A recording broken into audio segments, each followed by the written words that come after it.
Mari kita mulai acara pada siang hari ini. Kepada Dr. Mursyid Bustami, spesialis saraf konsultan KIC Mars, yang akan membahas mengenal golden period stroke, kami persilakan. Terima kasih Dr. Reza. Assalamualaikum warahmatullahi wabarakatuh.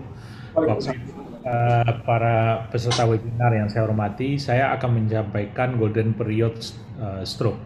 Ini merupakan suatu hal yang penting bagi kita dan bagi masyarakat kita bahwa golden period itu sangat berpengaruh terhadap baiknya outcome. Menurunkan kematian, mempercepat lamanya dirawat, kemudian juga memperbaiki, menurunkan tingkat kejahatan sehingga memperbaiki kualitas hidup pada pasien-pasien pasca stroke.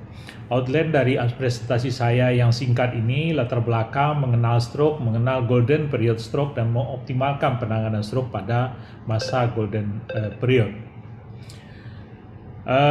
Barangkali ini sudah saya bahas, singgung juga sedikit bahwa kedepannya masyarakat kita ini makin lama usianya makin panjang. Kalau saat sekarang mungkin usia harapan hidup 71,4 tahun, diperkirakan pada 2017 70,9 tahun, sehingga pada tahun 2035 diperkirakan 15,77% penduduk Indonesia ini adalah orang berusia lanjut. Ini struktur usia kita ke depan. Nah, ini tentunya akan meningkatkan risiko terjadinya penyakit-penyakit yang berhubungan dengan usia atau kita kenal dengan penyakit degeneratif, dan salah satunya adalah stroke di samping penyakit jantung, kanker, diabetes, dan penyakit paru obstruktif kronis.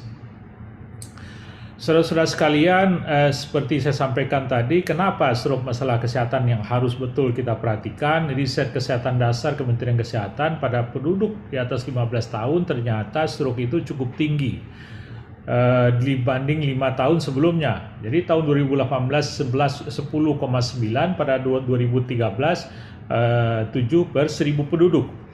Jadi ini kejadian per 1000 penduduk. Yang tertinggi di sini di Kalimantan Timur 14,7 per 1000 penduduk. Namun secara jumlah tentunya sangat berpengaruh, di mana kepadatan penduduk lebih tinggi. Hampir semua provinsi ini mengalami peningkatan. Hanya satu yang hampir sama, yaitu di daerah Maluku Utara. Itu 5 tahun dengan 5 tahun sebelumnya hampir sama. Kemudian yang kedua adalah permasalahan tingginya tingkat kematian. Di dunia stroke ini kematiannya tidak nomor satu. Di Indonesia nomor satu, melebihi dari sakit jantung, pembuluh darah, melebihi dari diabetes dan TBC. Jadi 21,1% dari kematian ini, dari seluruh kematian diakibatkan oleh penyakit stroke, sementara dari jantung dan pembuluh darah hanya 12,9%. Risiko pada laki-laki dan wanita sama saja. Nah, ini adalah yang kita sebut DALI. DALI itu Death and Disability Life Years. Artinya begini, jadi pengurangan dari usia akibat mati yang lebih cepat dibandingkan dengan kematian rata-rata, dan juga ditambah dengan kesehatan. Misalnya seseorang yang harapan hidupnya 71, sekian tahun, ternyata dia sakit 9 tahun dan dia meninggal umur 65 tahun, tentunya ini akan di jumlah tentunya akan lebih besar, sehingga stroke itu dalinya itu umur yang tidak produktif lah kita sebut, yang sakit-sakitan dan usia makin pendek itu tinggi sekali, yaitu lebih kurang hanya kalau harapan hidup 71 lebih kurang hanya 60 tahun saja. Nah, kematian itu juga dari tahun ke tahun sama. 2019 sama 2009 itu stroke nomor 1. Ini 10 tahun belakangan itu stroke nomor 1. Dan peningkatannya juga terjadi sekitar 25%, sementara jantung nomor 2 peningkatan juga terjadi sekitar 25%. Nah, angka di mana posisi Indonesia di dunia ini memalukan sebetulnya buat kita di praktisi, di klinis, di kesehatan lah. Kenapa? Kematian di Indonesia itu menduduki tempat ke-7. 6 negara di bawah Indonesia itu negara yang kita tahulah bahwa negara ini hampir semuanya lah mungkin status sosialnya di bawah kita atau status ekonominya di bawah kita. Sebut saja misalnya ada Yaman, kemudian Mongolia, Sierra Leone, Korea Utara, ya, itu semua di bawah kita. Bahkan hanya Laos pun, negara Asia Tenggara yang kecil, itu sedikit di atas Indonesia. Nah, ini adalah tanggung jawab kita bersama, bukan hanya dokter, tapi semua yang ikut menangani stroke, apakah itu dari perawat, dari fisioterapi, dari gizi, dari farmasi, dan lain-lain. Nah, sekarang kita berkumpul bersama di sini dalam rangka menurunkan ini. Nah, tadi disebutkan bahwa usia harapan hidup makin lama makin tinggi. Nah, 1 di antara 3 penduduk usia 55 sampai 64 tahun itu berisiko stroke. 2 di antara 3 penduduk usia di atas 75 tahun berisiko stroke. Jadi makin tua seseorang, makin besar kemungkinan stroke.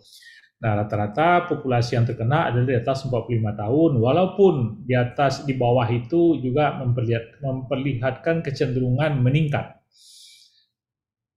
Bapak Ibu sekalian, kita lihat apa itu stroke. Ini tanda-tanda definisi yang lama. Kalau ada defisit neurologis, mulut miring, ada bicara pelo, lemah sebelah, apakah tiba-tiba tidak bisa bicara, yang langsung terjadi, yang mendadak terjadi dan mungkin memberat, yang berlangsung lebih dari 24 jam. Atau kalau itu menyebabkan kematian dengan penyebabnya adalah penyebab gangguan di aliran darah atau gangguan vaskuler. Jadi kata kuncinya di sini adalah yang berkembang cepat dan mendadak, ya.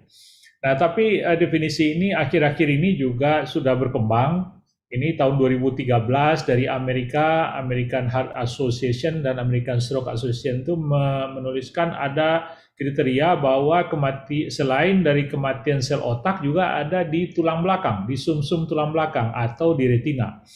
Jadi kalau seseorang misalnya buta mendadak sebelah mata begitu, ya, atau mungkin bisa jadi 2 mata, itu mungkin saja adalah stroke yang mengenai pembuluh darah yang memvaskularisasi retina. Nah, ini dibuktikan adanya dari imaging. Jadi Bapak Ibu sekalian, kalau dulu kita mengatakan TIA itu kalau datang ke rumah sakit dia sembuh, itu TIA. Dan kalau diperiksa, walaupun dia sudah membaik, diperiksa MRI atau CT scan-nya ada suatu gambaran impak, ini dimasukkan ke stroke. Ini adalah stroke iskemik, sementara yang satu lagi adalah stroke perdarahan, tentunya pecah pembuluh darah sehingga ada darah yang keluar dan menggumpal di antara parenkim otak atau masuk ke sistem ventrikel atau mungkin berada di rongga subarachnoid namanya. Nah, inilah bukan karena trauma, ini adalah stroke perdarahan. Ini mungkin akan lebih jelas lagi memperlihatkan kepada kita kalau sumbatan gambarannya seperti ini. Ada 2, sumbatan akibat trombus yang makin lama makin menebal dinding ini akibat suatu kondisi kesehatan tidak baik karena penuaan pembuluh darah ditambah dengan diabetes misalnya, merokok, hipertensi dan segala macam, kolesterol tinggi sehingga membentuk suatu penebalan dinding yang kita sebut plak aterosklerotik. Ini plak ini sebagian adalah tidak stabil sehingga mudah teriritasi, sehingga ditambah dengan faktor-faktor pembekuan di dalam darah terjadi penggumpalan sehingga tersumbat pembuluh darah. Yang kedua adalah sumbatan yang disebabkan oleh bekuan darah yang dibawa dari lebih pangkal daripada yang tersumbat. Misalnya yang terbanyak adalah dari jantung, walaupun ada beberapa sebagian kecil dari pembuluh darah besar yang menuju ke otak. Jadi biasanya di jantung akibat dari gangguan irama jantung. Nanti Dr. Indah akan menyampaikan atrial fibrilasi karena ini penyebab yang terbanyak di samping penyakit atau ada katup buatan. Kemudian yang kedua, stroke hemoragik, ada perdarahan intracerebral, perdarahan subarachnoid, tentu tergantung dari lokasinya. Penyebab tertinggi adalah karena hipertensi. Kita lihat di sini bahwa hipertensi dapat menyebabkan kelemahan dari dinding pembuluh darah yang makin lama makin lemah sehingga suatu saat tidak sanggup lagi menahan dari tekanan darah sehingga pecah. Darah ini bisa keluar dari pembuluh darah. Nah, inilah yang mengganggu bagian otak yang berada di sekitarnya atau mungkin menekan aliran darah yang lain karena ada bekuan darah ini. Di samping itu juga disebabkan oleh amyloid angiopati, ini karena proses degeneratif, kemudian ada aneurisma atau AVM, ini biasanya kelainan dari pembuluh darah bawaan, ini yang sering diderita oleh stroke pada usia muda, kemudian bisa juga tumor yang kayak pembuluh darah, yang pembuluh darahnya gampang berdarah, dan selain dari itu adalah kelainan pembekuan darah. Nah, ada pemberaran subarachnoid, ini lokasinya di bawah selaput otak yang kita sebut arachnoid mater. Jadi ini tidak terlihat di dalam parenkim, tapi kira-kira di sinilah letaknya yang merah ini. Ada lagi yang tadi yang saya sebut impak atau pendarahan di otak atau medulla spinalis karena trombosis vena. Ini juga diketahui belakangan lebih dibahas mengenai trombosis vena trombosis vena di otak ini atau sinus di otak ini bisa menyebabkan juga impak di daerah otak sehingga juga menimbulkan gejala seperti stroke. Kita masuk mengenal golden period dari stroke. Jadi teman-teman sekalian, kenapa penting golden period ini? Kita tahu bahwa penyumbatan satu pembuluh darah akan menyebabkan kekurangan darah dalam 5 menit. Ya. Nah, setiap detik terjadi 32.000 sel neuron mati. Jadi yang tersumbat dan setiap detiknya akan terjadi 32.000 sel neuron mati dan setiap menit sekitar 1,9 juta neuron akan mati dan setiap jamnya 120 juta sel neuron atau sel saraf mati, dan pada stroke komplit yang menetap itu 1,2 miliar sel saraf yang mati. Sekarang kita dibekali oleh Yang Maha Kuasa dengan 100 miliar sel neuron. Namun tentunya tidak semua dari sel neuron itu ada tempat-tempat yang lebih berfungsi aktif, ada juga yang tidak aktif. Nah, kalau yang terkena misalnya 1,2 miliar di tempat motorik, tentunya akan jadi kelumpuhan. Kalau terjadi tempat yang pusat bicara akan terganggu komunikasi. Jadi, lihat di sini bahwa setiap detik itu berharga, maka kita slogankanlah time is brain. Ini udah lama. Nah, pada tahun ini slogan dari stroke adalah 1 menit itu sangat berharga untuk Anda. Jadi saudara-saudara sekalian, ini yang kita sebut golden period. Segeralah datang ke rumah sakit. Nah, ini kalau ada siapapun lah yang kita tahu menderita stroke, tidak ada cerita lain, dia harus segera ke rumah sakit. Nah, saudara sekalian, ingat bahwa waktu adalah sangat penting. Time loss, brain loss. Jadi kalau kita kehilangan waktu, otak juga akan rusak. Ini tanpa melihat jenisnya. Jangan menganggap ini karena golden period 4,5 jam nanti akan dilakukan tindakan trombolisis. Bukan itu masalahnya. Tapi adalah bagaimana kita menstabilkan fungsi fisiologis dari otak itu. Misalnya kalaupun dia stroke hemoragik, kita harus bisa perbaiki supaya tidak mengganggu lebih berat.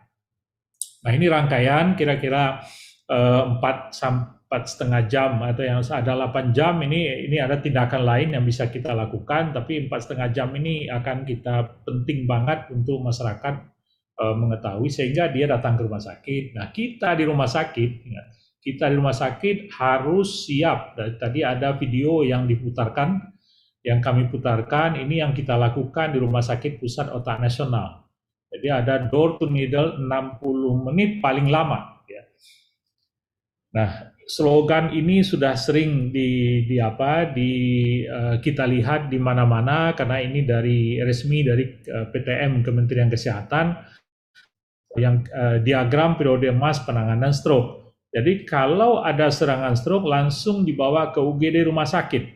Lihat di sini, tidak ada tindakan lain. Ada yang bertanya tadi pagi simposium awam ada yang bertanya, boleh nggak itu ditusuk, dikeluarkan darah dari jari, ada dari hidung, dari kuping begitu ya. Nah, ini suatu tindakan yang tidak ada dasar sama sekali, bahkan memperlama, berbahaya ya. Nah, kita masyarakat kalau bisa telepon, ada nanti fast rescue. Ada aplikasi fast rescue, mungkin bisa kita buka nanti di Android kita.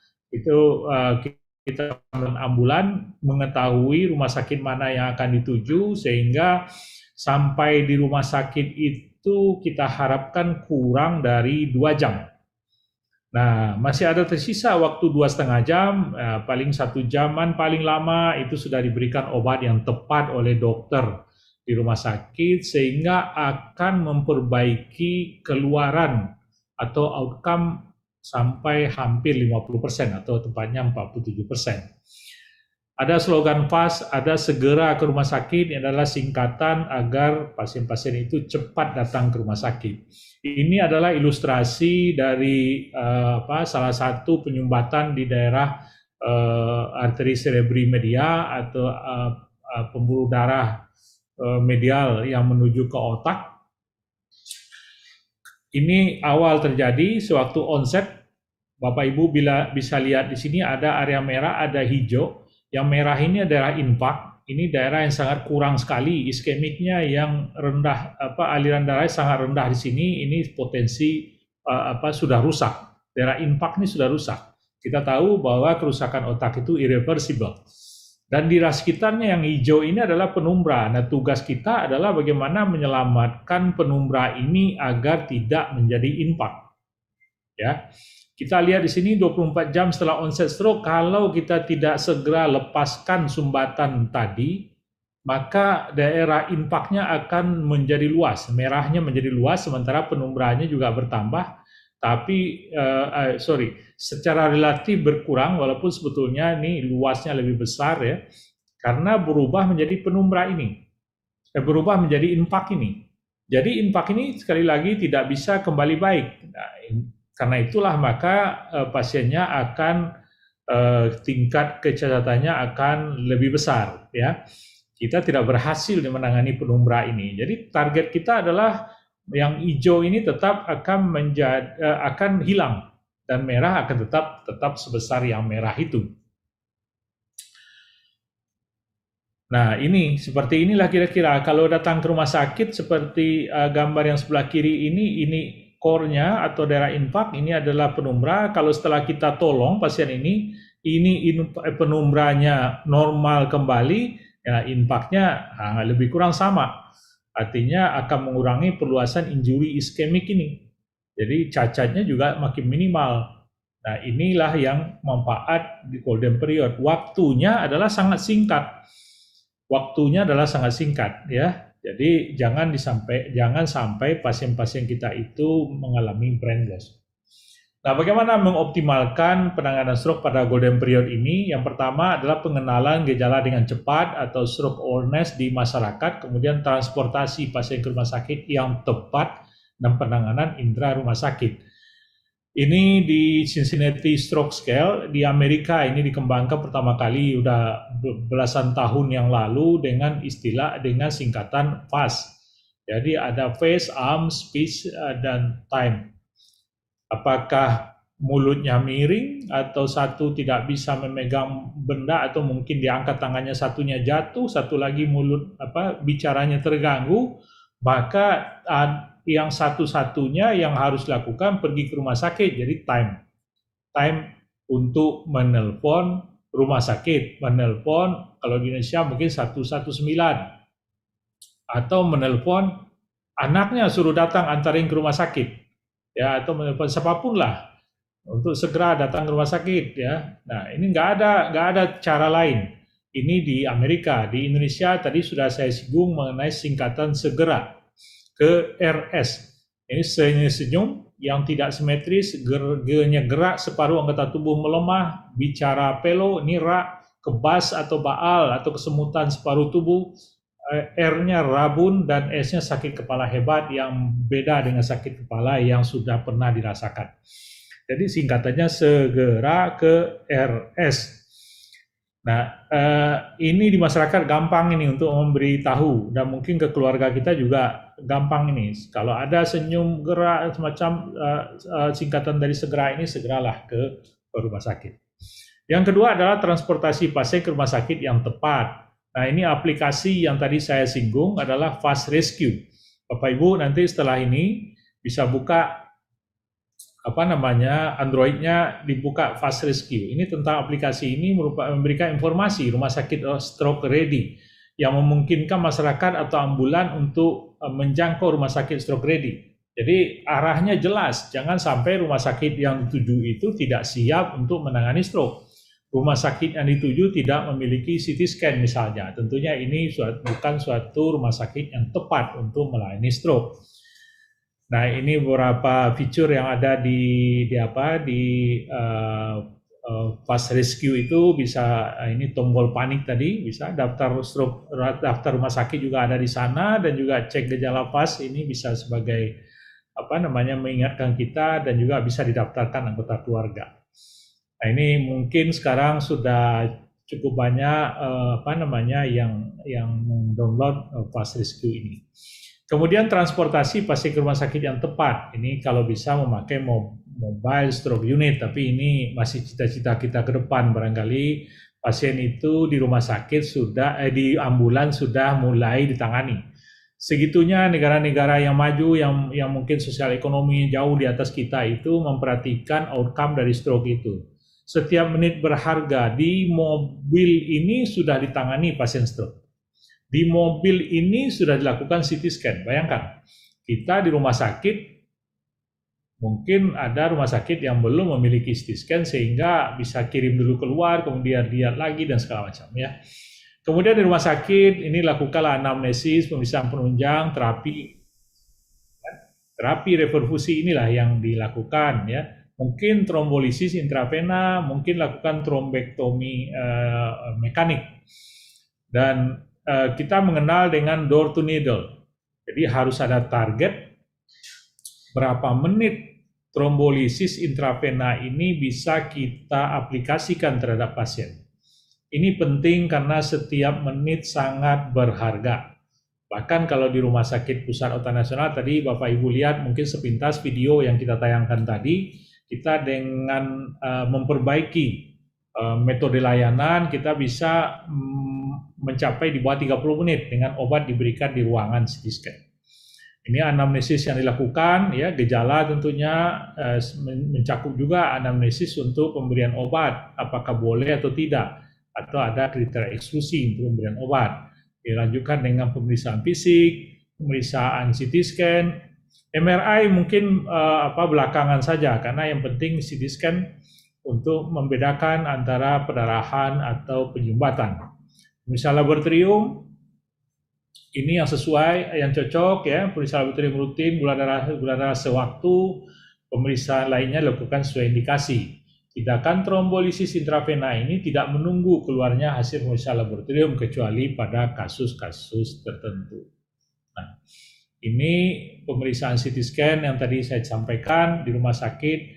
Tentunya ini harus ada kalau menjadi rumah sakit akut ready hospital. Bisa membedakan antara perdarahan yang sebelah kanan dan juga infark yang sebelah kiri ini.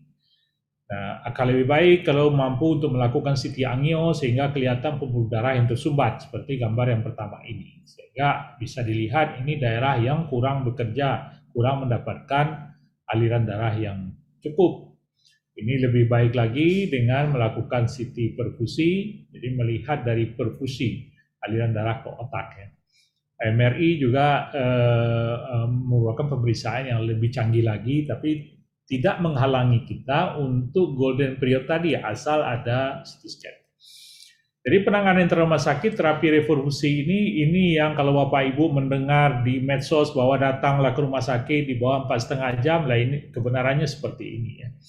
Jadi trombolisis intravena, obat yang diberikan intravena, memang harganya sekarang juga masih cukup mahal. Kalau ini golden periodnya sudah lewat 4,5 jam, barangkali ada tempatnya untuk melakukan trombektomi mekanik pada pembuluh darah tertentu, ya, dan juga trombolisis intravena atau trombektomi mekanik juga bisa sekaligus dilakukan. Ini door to needle tadi, jadi door to treatment di bawah 60 menit. Hitung-hitungannya ya saat datang ambulan di rumah sakit, kemudian anamnesis singkat, dokternya sudah kontak dengan pasien harus kurang dari 10 menit. Ya, kemudian stroke teamnya sudah diaktifkan langsung ya, CT scan-nya sudah dimulai sebelum 25 menit, dan sebelum 45 menit sudah ada hasil dan langsung diberikan obat 15 menit kemudian. Ini kita bisa pangkas dengan berbagai cara, misalnya dokternya tidak perlu ditelepon, atau stroke timnya sudah siap setiap standby di rumah sakit. Ruang CT scan-nya tidak terlalu jauh dari UGD misalnya. Nah, manfaatnya sudah jelas dari penelitian dunia mengatakan bahwa dengan memberikan trombolisis kurang dari 4,5 jam, maka akan memperbaiki outcome. Baik itu NIHSS-nya lebih baik, Bartel Index-nya lebih baik, Modified Ranking Scale juga baik, dan juga Glasgow Outcome Scale-nya juga lebih baik dibandingkan yang tidak diberikan. Nah, yang dilakukan yang berikutnya adalah trombektomi. Ini dengan mengambil dengan peralatan tertentu mengambil bekuan tadi. Kita lihat di sini dari gambar di atas ini ada yang dimasukkan ke dalam pembuluh darah. Ini yang kita memakai yang kita kenal angiografi atau DSA, ya. Dan dengan sekaligus tindakan mengambil bekuan darah itu. Ini manfaatnya juga sama tadi, manfaatnya juga jelas lebih baik daripada tidak dilakukan. Bapak Ibu sekalian, sebagai summary dari presentasi saya bahwa waktu itu sangat penting, ya, dan harus kita masyarakatkan lah bahwa stroke awareness dengan fast, dengan segera ke rumah sakit, tapi di rumah sakit kita juga harus siap. Nah, yang terapi yang sekarang terstandar itu dalam golden period yang cukup untuk akut ischemic stroke adalah memberikan trombolisis. Nah, kenapa ini jadi fokus? Karena stroke ischemic itu 85% dari seluruh stroke. Jadi memang banyak sebetulnya, yang hemoragik hanya 15%. Ya. Barangkali itu yang bisa saya sampaikan. Terima kasih atas perhatian Bapak Ibu sekalian.